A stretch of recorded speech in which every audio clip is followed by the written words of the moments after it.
que para mí peregrinar es celebrar el tiempo y que siento que estoy celebrando el tiempo y que tiene que ver con esto que decíamos antes, llegar a donde sopla el espíritu un poquitito más filosóficamente, eso es peregrinar.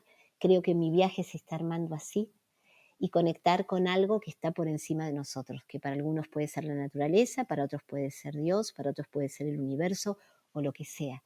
Pero yo creo profundamente en esa vocación peregrina. Hola, soy Madely Bejar y esto es Tiene que haber algo más. Acá desarmo la historia de profesionales valientes que se transformaron en sus carreras. Como buena ingeniera, analizo el camino para entender cómo lo hicieron. Si vos sos un profesional avanzando en tu carrera, quizás quieras trabajar remoto. Todas las semanas mando un email con búsquedas de trabajo remoto abiertas para que encuentres tu próximo desafío más flexible. Son búsquedas no técnicas de 15 áreas distintas, tanto en español como en inglés. Si quieres recibir el próximo, anótate en el enlace en la descripción de este capítulo. Estabas escuchando a Eugenia Camunia. Ella es psicóloga clínica con más de 30 años de experiencia acompañando niños, adolescentes, adultos, con foco en el despertar de las cualidades afectivas. Hace algunos años, ella cambió toda la estabilidad de su rutina en Argentina para viajar por el mundo trabajando remoto. Yo tengo la ventaja de conocer a Euge porque es de las primeras participantes históricas que se sumaron a la membresía, así que pude escuchar algunas de estas historias antes que salgan en el podcast. En esta conversación hablamos de cómo hizo ella todo este cambio a los 60 años, las aventuras cuidando casas por el mundo, cómo fue a visitar a sus hijos en Australia después de no verlos por la pandemia y qué aprendió ella de otros nómades digitales. Atención que esta es solo la primera parte de la conversación con Euge. Hay una segunda que es para los participantes de la membresía Tiene que haber algo más. Vamos con la conversación, que espero que lo disfrutes igual que como lo hice yo conversando con ella, y cuando termines contame qué te pareció el capítulo. Hola Euge, bienvenida, Tiene que haber algo más. Gracias por venir a conversar conmigo. Hola Maga, qué placer estar aquí compartiendo con vos. Una alegría enorme. Gracias. Lo mismo digo. Euge, empecemos por desarmar tu historia. Para mí vos tenés como dos vidas, que es como la vida de antes, de hace 3 años atrás, y la vida de ahora. ¿Qué cosas veías en tu vida anterior que considerabas señales de que no estaba funcionando todo como vos te imaginabas? Una súper buena pregunta. No sé si sentía que no estaba funcionando, porque en realidad lo más curioso es que estaba funcionando muy bien. O sea, tenía mi consultorio, tenía mi casa, estaba muy contenta con todo lo que hacía, una vida muy llena de muchos afectos, muchos amigos, muchas actividades, me gustaba mucho Buenos Aires. Y lo que no estaba quizás a tiempo adentro mío era que yo tuve una movilidad muy grande, un espíritu de movimiento y una sed viajera que estaba muy en una cajita sin desplegarse.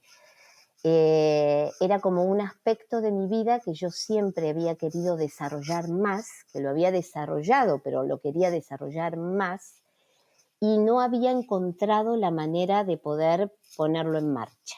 Entonces, eso sí no estaba haciéndome un poquito de ruido, era como que tenía muchas ganas de hacer esa experiencia de viajar y al mismo tiempo trabajar. O sea, cómo era hacer las dos cosas y no viajar y volver a mi vida de todos los días, a esta vida que vos decís, que por otro lado me encantaba. O sea, que no era una vida que no me gustaba, era una vida que me gustaba, pero tenía muchas ganas de algo más.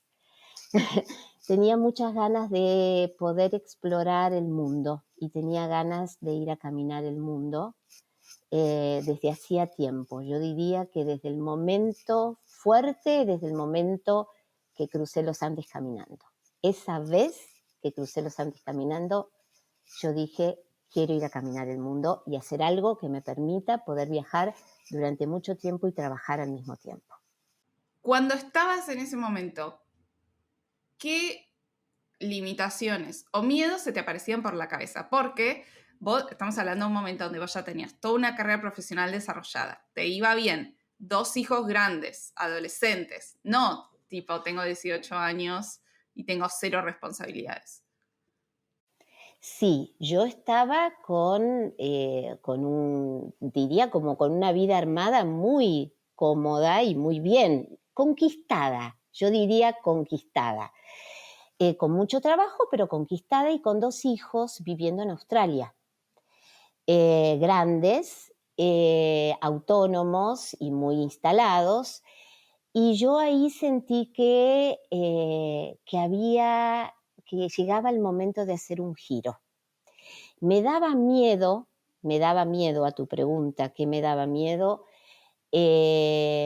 Bueno, ver si iba a poder llevar adelante el proyecto ya totalmente en una versión online con toda la gente que yo acompaño en sus procesos de desarrollo. O sea, ese fue el primer miedo, porque yo ya venía trabajando online con la pandemia, pero aparte, antes de la pandemia, 10 años antes, varias personas que yo acompaño en sus procesos se habían ido a estudiar afuera.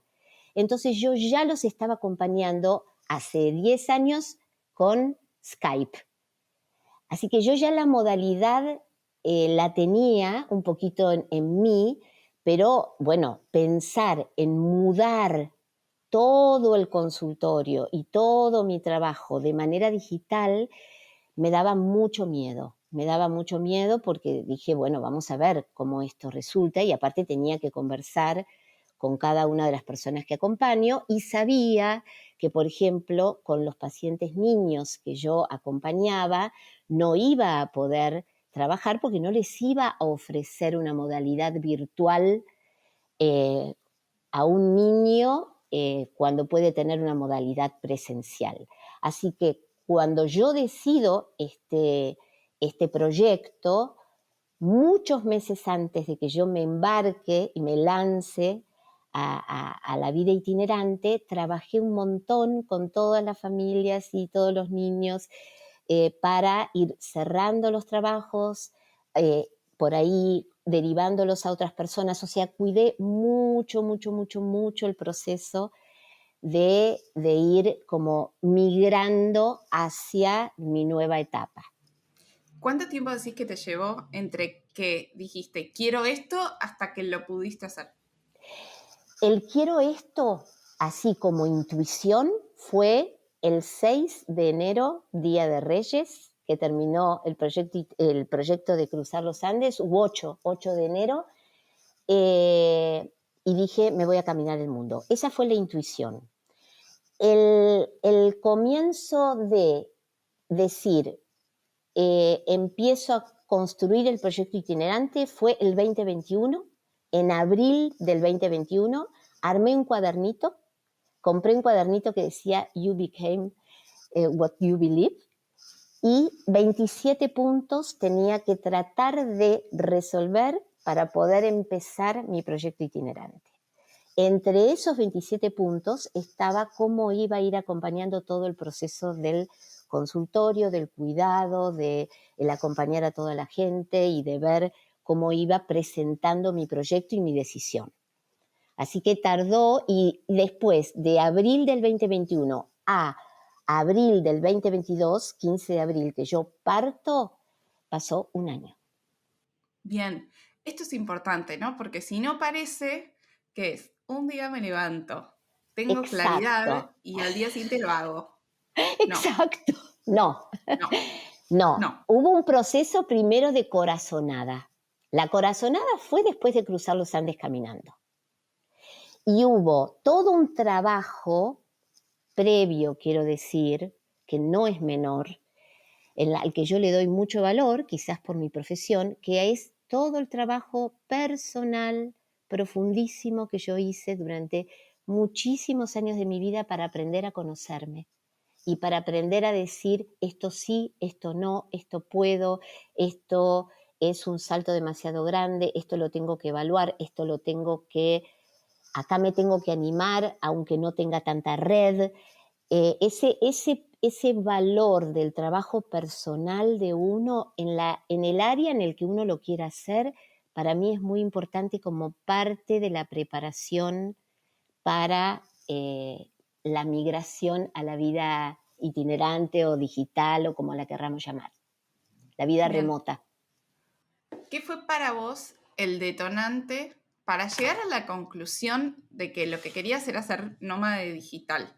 ¿Tuviste algún referente? ¿Investigaste? ¿Cómo hiciste para llegar a esa conclusión? Sí, sí, empecé a mirar a la gente que viajaba y trabajaba.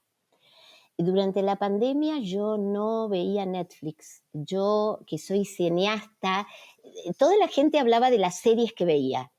Y Sí. yo miraba los itinerantes del mundo.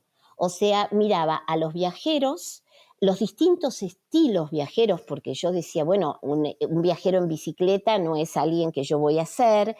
Miraba a la gente que hacía trabajos freelance, pero decía, bueno, esto no es lo mío, pero tomaba referencias. Después, bueno, cuando te descubrí, una referencia fuiste vos en el sentido de cómo vos hacías todas entrevistas que tenían que ver con cambios de personas en sus carreras muy importantes o de migraciones a la vida remota.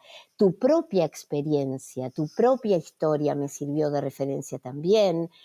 Yo investigaba con los viajeros. Esos empezaron a ser mis primeros referentes. ¿Mirabas YouTube? Miraba YouTube, miraba grupos de Facebook, miraba gente que estaba viajando por el mundo y que contaba sus experiencias. Ahí me empecé en mi cuadernito de los 27 puntos, empecé a notar las cosas que yo sentía que me podían servir. Por ejemplo, todos hablaban de la tecnología que se necesitaba para viajar. Entonces, yo tenía una computadora, pero necesitaba una tablet más chiquita para poder moverme más livianamente. Entonces, tablet, computadora. Computadora, yo no soy una experta, no vengo del mundo digital. Dediqué buena parte de la pandemia a tomar un curso de computación con un joven maravilloso que me enseñaba todo desde la computadora. Él se metía en mi computadora, estábamos online, se metía en la computadora y con el AnyDesk me iba explicando todo y me daba tarea. ¿Y Era qué maravilloso. aprendiste? ¿Qué Y temas cubrían? claro, aprendía todo en realidad, como todo lo que hoy me pasó, acá maximizo, acá minimizo, acá entro por acá, cómo bajo los programas, cuáles son los programas que son confiables y no, cómo es tener una VPN, por ejemplo, para poder sacar vuelos baratos, qué es una VPN, o sea, yo estaba entrando en un mundo de siglas, y yo decía, ¿qué es esto?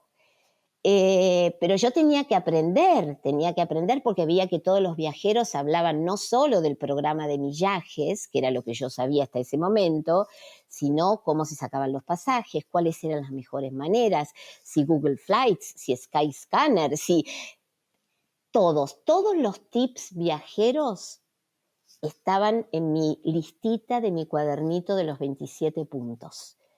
Y, por ejemplo, también los que eran voluntariados. Empecé a averiguar, dije, bueno, también puedo hacer un voluntariado. Entonces me anoté en World Backpackers. Perfecto, me anoté allí, voluntariados. Empecé a investigar. Todavía no llegué a esa instancia porque quiero seguir trabajando y algunas veces si estás en un voluntariado no podés estar trabajando como yo estoy trabajando.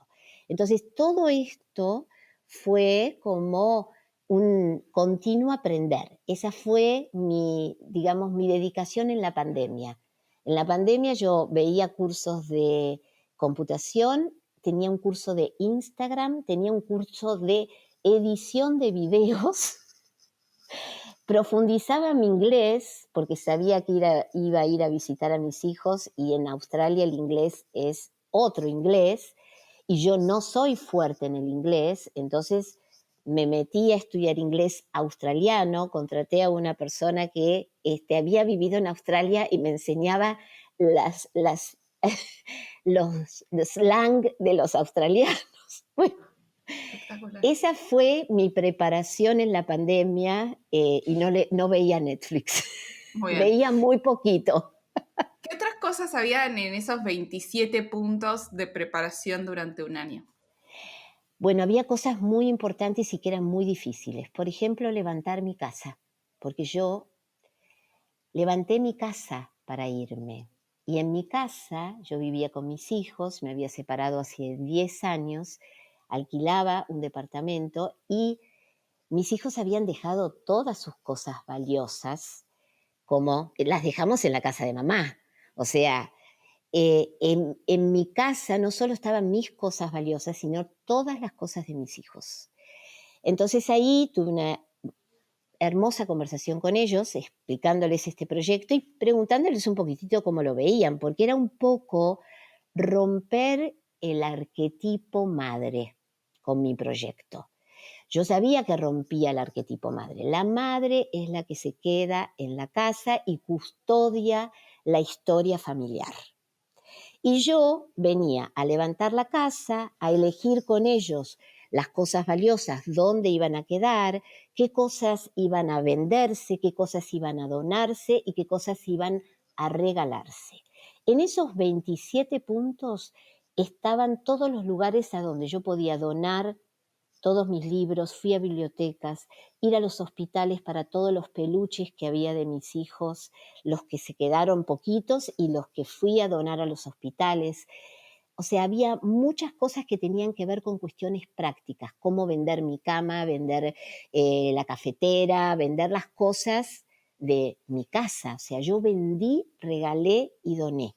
Eso fue muy potente y llevó mucho tiempo.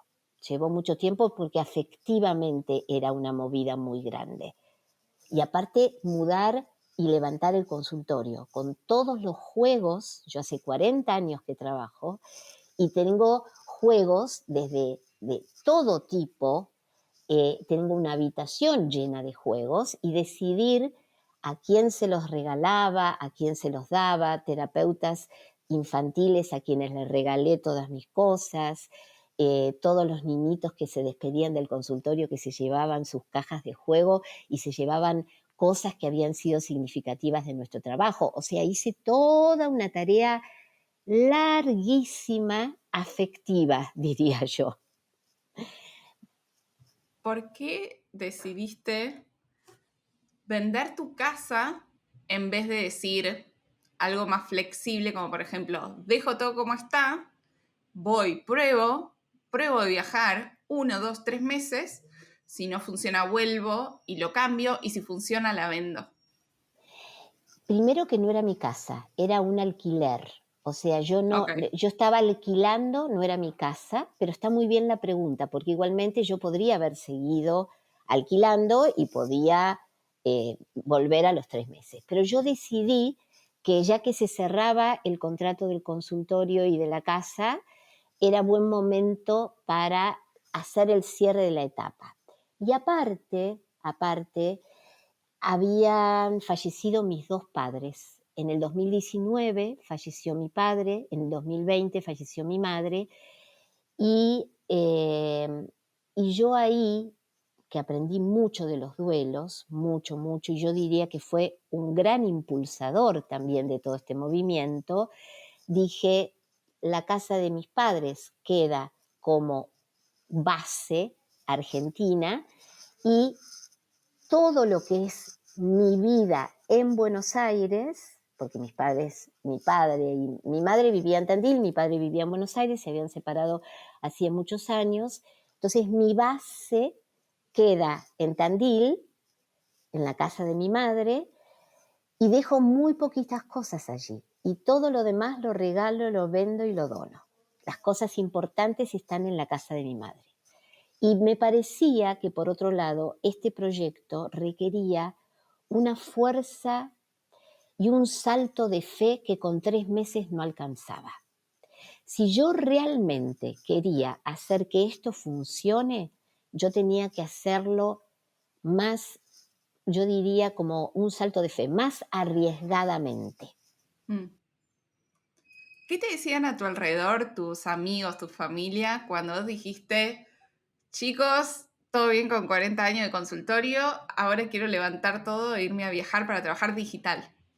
Eh, bueno, muchos ojos abiertos, muchas caras de sorpresa, muchas miradas atónitas y mucho reconocimiento, mucho acompañamiento, mucho sostén, empezando por mis hijos, a los cuales, digamos, les quiero agradecer especialmente porque me dijeron, sí, sí, sí, vos estás para eso. Y todos mis amigos cercanos que me conocen mucho y que conocen mi espíritu móvil, que está presente desde que nací, dijeron sí. O sea, este espíritu móvil me acompaña desde que soy muy chica, pero yo tuve una vida muy estable, acompañando el colegio de mis hijos. Mis hijos nunca se cambiaron de colegio, no era una persona que me mudaba de ciudad. No, no, no, no. Yo tenía un nivel de estabilidad enorme, tan enorme que era muy impensable que yo decidiera hacer un salto a la vida nómade. O sea, era casi que no entraba en ningún casillero. Sin embargo, de la gente muy querida recibí mucho apoyo, de la gente, colegas y profesionales, un poquito más de sorpresa de cómo vas a hacer y qué vas a hacer y cómo lo vas a implementar. Y yo tampoco sabía cómo lo iba a implementar, pero sabía que ya lo había vivido cuando acompañaba a la gente que estaba afuera y yo estaba en Buenos Aires y cuando lo hice en la pandemia. Y bueno, y aparte porque hay una cosa que me parece que me ayudó siempre en mi trabajo y que creo que esa fue la primera ruptura en mi profesión, y es que yo me iba a caminar con los pacientes. Yo no tenía muchas sesiones en el consultorio. Desde que yo empecé a trabajar con niños, los niños necesitaban mucho espacio y entonces yo me iba a las plazas, con permiso de los papás, obviamente, no con un niño pequeñito de 3 años, no, pero sí con niños de 8, 9, nos íbamos a la plaza, nos llevábamos distintas cosas y trabajábamos caminando y jugando. Después eso lo trasladé a los adolescentes y con los jóvenes me iba a caminar y hacíamos las walking session, como decían ellos, y les encantaba. Entonces yo creo que eso estuvo muy presente en el espíritu móvil de todos, porque después cuando yo empecé ya a trabajar itinerante, nos poníamos los auriculares y nos íbamos a caminar cada uno en un país diferente. Esto es como Steve Jobs hacía las reuniones, que iba a caminar porque pensás mejor al aire libre que sentado frente a una computadora. Absolutamente, para mí pensás muchísimo mejor y se lo agradezco infinitamente a la frescura de los niños. Eso lo aprendí con los niños. Todo este proceso fueron muchos meses hasta llegar a la Muchos. conclusión, implementarlo. ¿Qué dudas aparecieron en el proceso que me digas como, viste, o te Fuertes. encontrás un poco de callejón sin salida, como, yo vengo empujando esto, pero no sé si se va a dar"? Sí. La primera duda que tenía era que recién se estaban abriendo las fronteras y me preguntaba cómo iba a ser con un mundo que recién abría las fronteras, mis traslados y mis pasajes de frontera. O sea, mi primer nudo era cómo iban a ser esos movimientos. Mi segundo nudo era la cuestión de la salud, porque yo tenía que pensar cómo cuidar mi salud. Entonces, entre los 27 puntos estaba todos los chequeos médicos que yo hice antes de irme, todo el cuidado que yo venía teniendo con mi salud. Yo me entrenaba, caminaba, y bueno, en pandemia no podía caminar, pero saltaba la soga dentro del departamento, por ejemplo, como los astronautas, y hacía mucho hincapié en el cuidado de la salud. Y me fui con mi botiquín preparado y con un seguro de salud bien fuerte. O sea, ahí hice una inversión que me parece no menor, porque hace mucho a la tranquilidad cuando estás viajando. Entonces, invertir en la salud es algo que yo tendría como dentro, como un eje central dentro de los 27 puntos. Aparte de toda la investigación de todos los visados que necesitaba para cada país que fuera a visitar, que yo no sabía al principio cuáles iban a ser, porque una característica que tuvo este proyecto para mí fue que yo llegué a Australia porque se abrieron las fronteras, visité a mis hijos, tuve 3 meses porque tenía una visa de 1 año y cada 3 meses tenía que entrar y salir, tuve 3 meses y tenía que salir. Y mi primera salida fue a Indonesia y yo no sabía dónde quedaba Bali, o sea, no tenía ninguna referencia. Y eso después se convirtió en mi eje para viajar. O sea, yo no decido nunca con mucha anticipación el lugar a donde voy a ir. Contame ese primer viaje cuando llegaste a Australia con tus hijos. ¿Cómo te encontraste vos y cómo los encontraste a ellos? Porque además había pasado la pandemia, no se veían, ellos ya súper independientes, vos súper independiente, y se reencuentran viajando los tres. Exacto. Nos encontramos, ellos ya instalados en Australia y yo hacía 2 años y medio, casi 3 que no los veía. Así que cuando mi hijo me recibe en Sydney, fue una emoción incalculable, incalculable, pero aparte era otra persona. Era otra persona. Era un joven de barba, bigote, se había ido sin barba, sin bigote, blanquito y pelirrojo. Era mucho más pelirrojo, mucho más barba y bigote, color dorado en su piel y totalmente mimetizado con la vida australiana. Con lo cual me encontré con un hijo australiano y después cuando vi a mi hija con su pareja australiana, dije, Dios mío, tengo 2 hijos australianos, una hija con un novio australiano y un hijo con un montón de amigos de todas partes, totalmente cambiados. Yo diría que pude percibir con mucha fuerza cómo la cultura y cómo un país moldea a las personas. Y lo que yo descubrí después es cómo eso también me moldeó a mí. ¿En qué sentido? Porque yo fui cambiando no solo en mi manera de mirar la vida, sino también en el aspecto. O sea, yo llegué media con el pelo claro oscuro, diría, y a los 10 días que estaba en Australia estaba blanca, como si fuera rubia, rubia, rubia, y decía, ¿qué pasó aquí? ¿Qué pasó aquí? Hay algo de la epigenética, de lo que hace el ambiente en los genes de las personas que existe y que yo lo comprobé totalmente. Stanislau Bachrach lo decía y hablaba mucho del valor de la epigenética y yo lo comprobé. O sea, yo era una persona que dormía hasta muy tarde, o sea, no me gustaba levantarme temprano y en Australia me levantaba a las 6 y era un búho, me quedaba hasta la noche, 3 de la mañana era mi mejor momento y en Australia a las 9 de la noche ya se había acabado el día.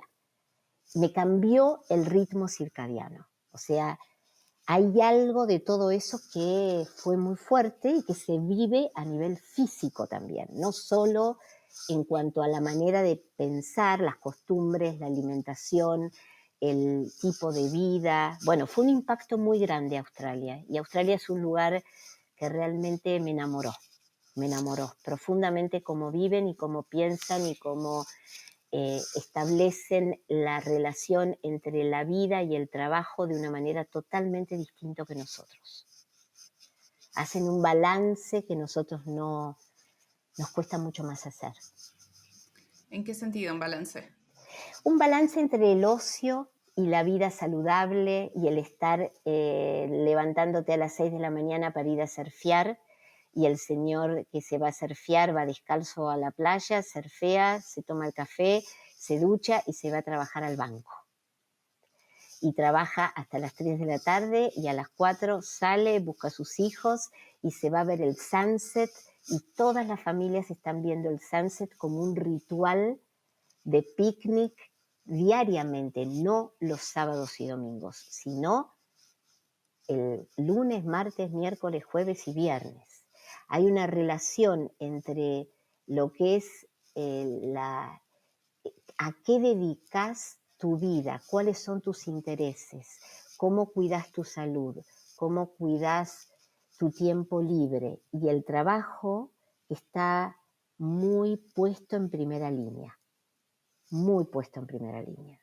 Y eso me sorprendió en todas las profesiones, porque yo dije, bueno, quizás los jóvenes, no, también la gente grande, también la gente que tiene un trabajo en una compañía, o sea, gente de todas las edades. ¿Cuál fue la primera vez donde dijiste, ¿qué estoy haciendo? ¿Por qué me metí yo sola en esta situación? Wow, qué buena pregunta. La primera vez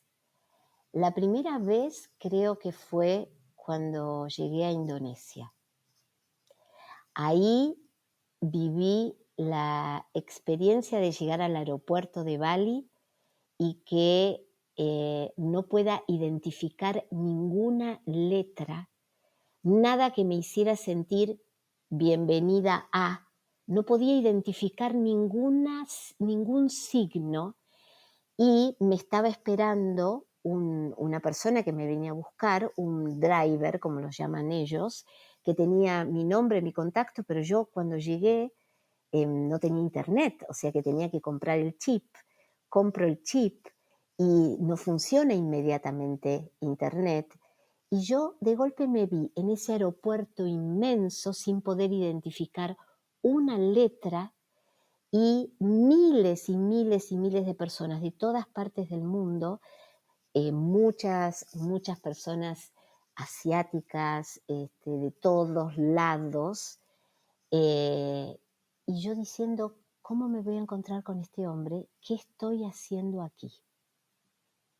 Esa fue la primera nota de, ok, estoy llevando adelante mi proyecto itinerante y de esto se trata. También de dialogar con qué estoy haciendo aquí y qué me llevó a tomar esta decisión. Finalmente me encontré con este señor que fue un encanto, con el cual me sigo comunicando porque siempre me pregunta cómo estoy.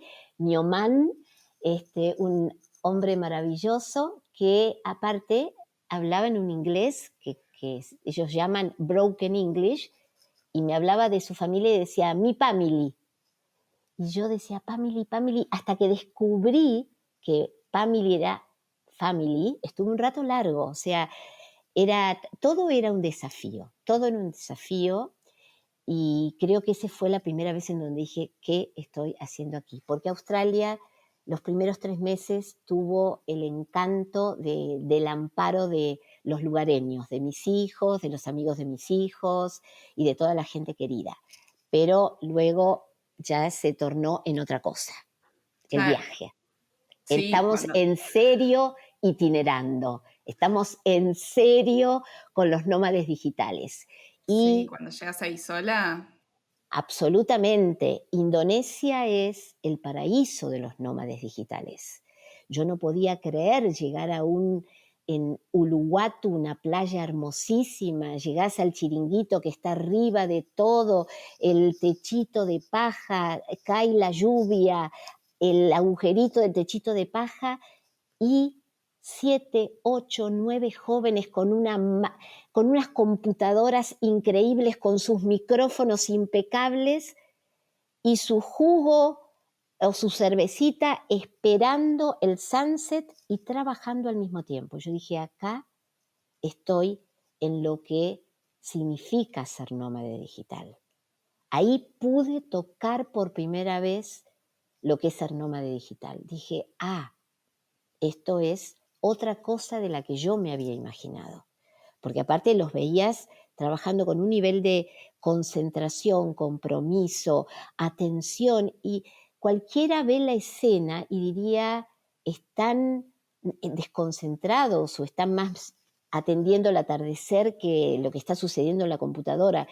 Y después de haber estado conviviendo con ellos, puedo decir que el nivel de concentración y de trabajo y de foco que tienen es admirable, admirable. Así que ahí también empecé a tomar los consejos de ellos en cuanto a la organización, en cuanto al foco, en cuanto al tiempo, en cuanto a decidir antes de tiempo y antes de mi trabajo dónde estaba la mejor internet, buscando por los enchufes. Yo me consideraba la mejor buscadora de enchufes. Llegaba a un lugar y no era que miraba la mesita, sino que miraba los enchufes, la mesita que tuviera un enchufe al lado. Bueno, ellos me enseñaron un montón en la organización, en la productividad, en el manejo y en la gestión del tiempo, algo que aquí también en la membresía hablamos mucho, cómo gestionar el tiempo. Estás a cargo tuyo todo el día. Entonces, sos tu propio jefe de alguna manera, sos tu propio, la persona que está diciendo ahora sí, ahora no. Para mí fue ese un momento bisagra de mi itinerancia, el primer momento decir qué estoy haciendo aquí. Dame algunos puntos, así como a modo de resumen, de qué cosas aprendiste sobre trabajo con nómadas digitales expertos en Indonesia. Bien, bueno, lo primero, yo te diría cómo se organizan. Dedican una parte del día, la primera parte del día, por ejemplo, antes de que ellos empezaran a conectar con sus empresas, tenían una hora de organización de cómo iban a organizar cada una de las reuniones y de su dinámica del día. Pero estaba pautada. Ellos me mostraban su agenda, porque yo les decía, mostrame tu agenda. Y en esa hora que estaban con el cafecito o que estaban charlando con otros nómades, eh, estaba pautado cómo se iba a organizar el día. Y después organizaciones semanales. Organizaciones semanales. Mediciones de cómo iba su trabajo, métricas que para mí no existían, por ejemplo, las mejores condiciones y las mejores cosas para poder después en la vida itinerante conseguir los lugares para comer más barato. Por ejemplo, me decían, bajate esta app. Too Good to, ¿cómo To se go. llamaba? Too Good to Go. Bien, yo me bajaba la app, me explicaban cómo usarla, bueno, desde las cosas prácticas a las cosas más organizativas. Obvio, para ellos era muy increíble que yo fuera una, digamos, una terapeuta, podríamos decir, que nómada digital, ¿no? Era como, pensaban que yo formaba parte de alguna empresa y yo no formaba parte de ninguna empresa. Entonces la pregunta era cómo te organizás, cómo combinás los distintos usos horarios, cómo organizas tu día. Todo eso me lo enseñaron ellos, me lo Bien. enseñaron ellos.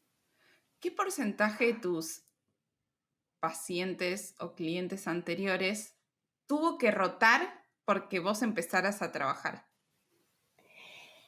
Wow, es una buena pregunta. Bueno, yo te diría que lo que tuvo que tener un cierre fue toda la población de niños pequeños y familias. Eso fue un trabajo que me llevó más de 6 meses antes de irme.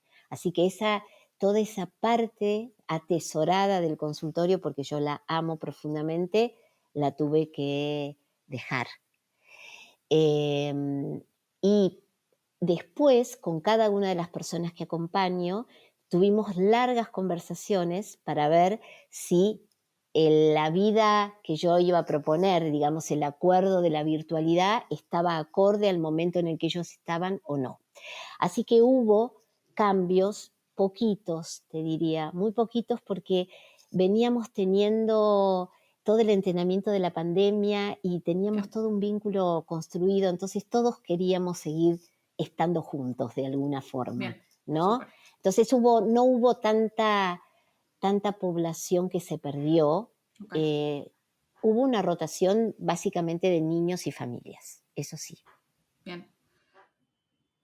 Porque también es esto, si hubiese sido el caso donde vos me decías, el 50% de mis pacientes, de las familias, no los podía seguir atendiendo porque o no querían o porque no funcionaba o porque quisiesen, también es otra situación de cómo te preparas vos porque tenés que salir a conseguir a esas nuevas personas. Absolutamente, absolutamente, absolutamente. Y también yo creo que hay una cosa no menor, que es que cuando yo llego a Australia y empiezo a convivir con hijos, amigos y gente que vive el espíritu australiano, lo primero que me enseñaron fue que mi balance entre trabajo y vida, digamos, de dedicarme a escribir que me encanta, dedicarme a caminar y dedicarme a cosas que me interesan mucho, a leer o a investigar sobre temas, estaba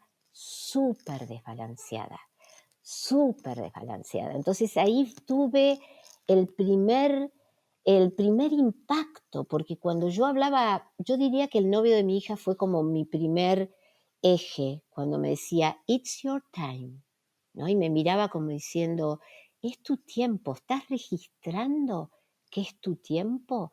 Y yo no tenía ese registro. Así que fue como todo un aprendizaje porque dije, a ver, ¿cómo hago para instrumentar, cuidar más mi tiempo y al mismo tiempo trabajar y al mismo tiempo hacer la vida itinerante y al mismo tiempo poder acompasar toda la exigencia que implica la vida itinerante también, ¿no? Mientras, lo que pasa es que mi vida itinerante ha tenido un plus, que es que muchísimas veces yo he estado en casas, el 90% de las veces he estado en casas, ya sea de mis hijos, de familia, de amigos, cuando estuve en Europa, de amigos, y cuando estuve en Indonesia, Vietnam, Tailandia, en hostels, y haciendo vida backpacker de pura cepa, yo diría.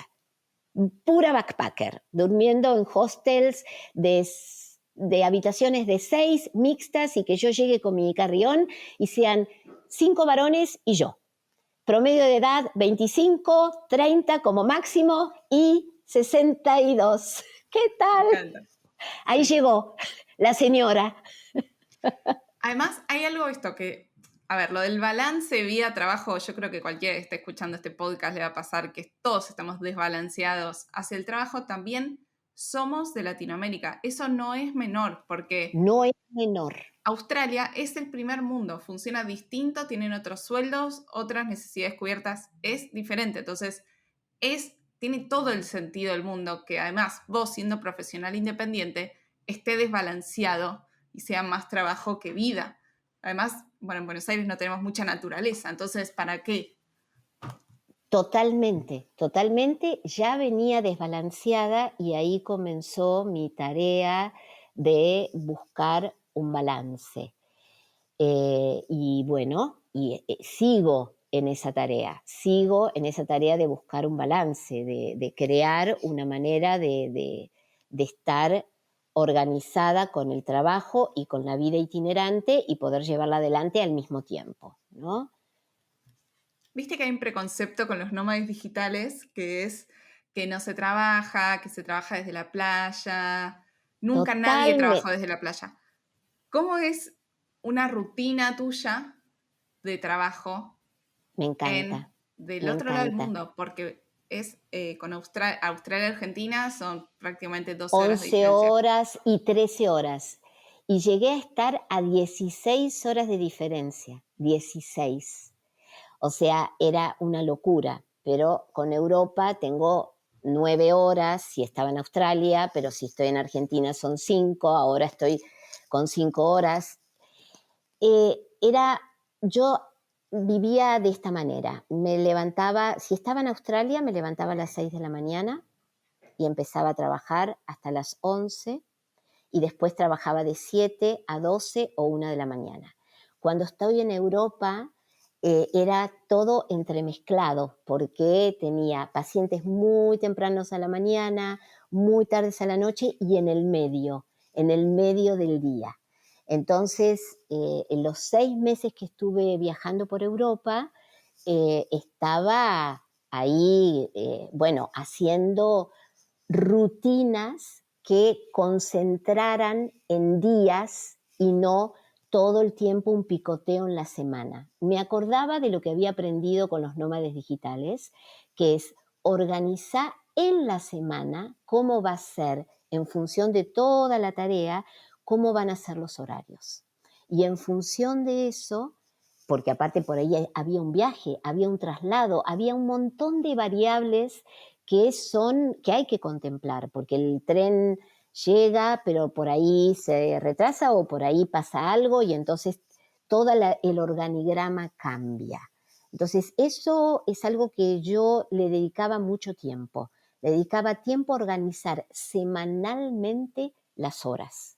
Y empecé a usar el Google Calendar y empezar a traer, es que eso también lo aprendí en la membresía, lo aprendí con los nómades, o sea, muchas herramientas que estaban lejos de mi mundo. Y quiero decir, con respecto a este mito de que los nómades digitales no trabajan y que están en la playa, yo soy testigo de cómo trabajan. Trabajan un montón. Y se reúnen y discuten y trabajan y hacen brainstorming y están en el cowork y trabajan un montón, pero es otra manera de trabajar, otra manera. Bien. Euge, ¿cómo hacemos para cerrar este capítulo? ¿Qué palabras finales querés compartir con tus oyentes del día? Ay, qué lindo. Bueno, primero agradecerte y agradecer. Agradecerte por el espacio, por poder compartir, agradecer por todo lo que haces con la membresía y con Tiene que haber algo más, porque estás uniendo personas y uniendo historias para que la gente pueda cultivar lo que tenga ganas de cultivar.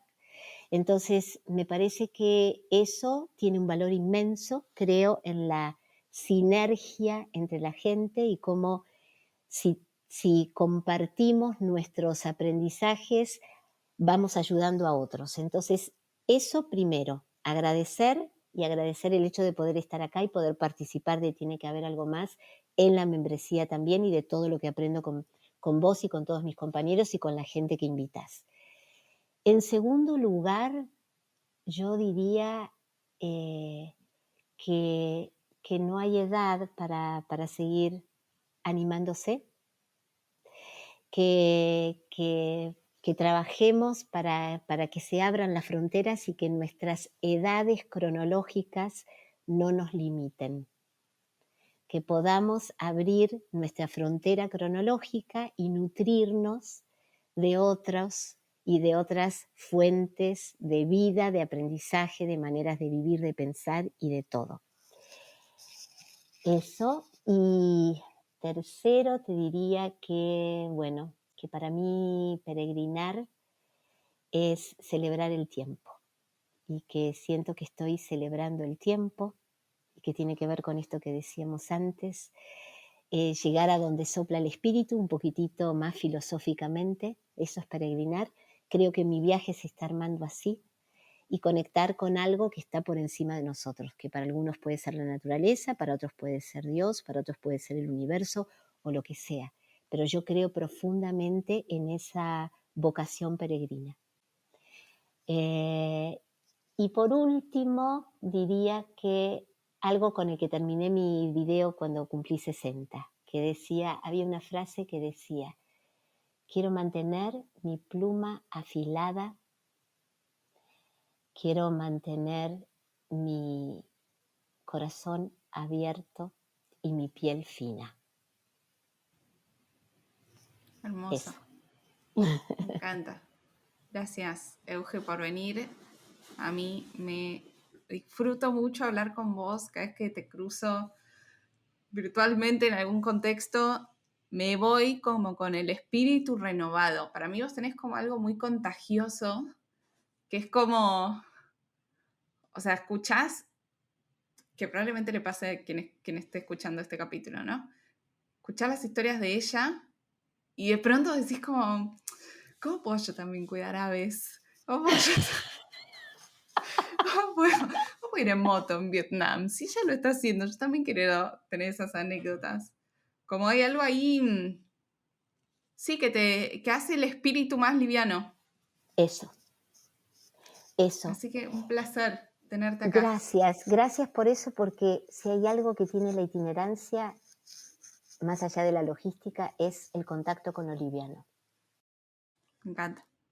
Hermoso. Gracias, Euge. Te mando un abrazo. Gracias a vos. Un abrazo gigante. Gracias. Gracias por escuchar este episodio. Nos ayudas un montón compartiendo el capítulo a alguien que le pueda servir. Acuérdate que todas las semanas comparto ideas en el correo de Tiene que haber algo más. Escribo sobre mis recomendaciones y el detrás de escena de la comunidad y el podcast. Lo mando todos los jueves directo a tu bandeja de entrada. Anótate vos también en tienequehaberalgomás.com/correo. Nos vemos la semana que viene.